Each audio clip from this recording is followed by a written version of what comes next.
আজি আমাৰ BPF দলত বিজেপিৰে 4জন আৰু 6জনৰ বিজেপিৰে কংগ্ৰেছ এজনৰ আছে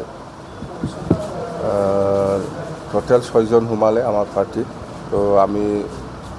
BPF দলৰ হৈ পেলাই মই ইহঁতক আমি আদৰিছোঁ আৰু পৰ্টফলিঅ'টো আমি অহা 30 তাৰিখত ইহঁতৰ কাৰণে কি পৰ্টফলিঅ' দিয়া হ'ব এইটো আমি 30 তাৰিখ নৱেম্বৰত যেহেতু আমাৰ CWC হ'ব তাতে আমি ঠিক কৰিম ৰাজকুমাৰ হওক বা আমাৰ তালুকদাৰ হওক বা আমাৰ দেৱনাথে হওক ইহঁতক আমি ভাল পজিশ্যন দি পেলাই আমি কাম কৰিবলৈ সুবিধা দিম মুঠতে বিজেপি আৰু UPFL এই দুটা দলৰ বহুত নেতা কৰ্মীসকলে আমাৰ লগত আজিলৈকেও মানে কণ্টেক্ট কৰি আছে বহুত আৰু আহিব আমাৰ দলত সোমাবলৈ যোগাযোগ হৈ আছে মুঠতে এনেকুৱা হৈছে আমাৰ BPF দলত সোমাবৰ কাৰণে UPFL আৰু বিজেপি কম্পিটিশ্যন মাৰাৰ নিচিনা হৈ আছে কোনে কিমান যাব পাৰে BPF দলত তো তাতে বুজিবলৈ বাকী নাই অহা যিটো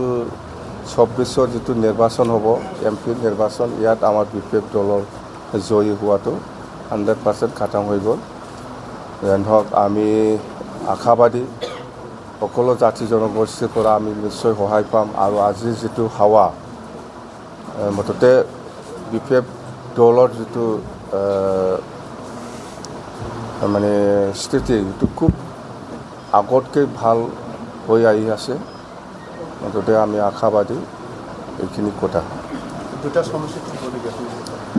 আমাৰ আজিলৈকে দুটা সমষ্টিত খেলিম বুলি ডিচিশ্যনটো আছে এইটো সলনি হোৱা নাই অহা 30 নৱেম্বৰতো আকৌ আমি আলোচনা কৰিম মুঠতে দুটা সমষ্টিত MP খেলাটো আমাৰ মানে সলনি হোৱা নাই আমি খেলিম নাই বিজেপিয়ে এনে মিডিয়া চেডিয়াত আমি শুনিছোঁ আমি দেখিবলৈ পাইছোঁ কিন্তু বিজেপিয়ে অফিচিয়েলি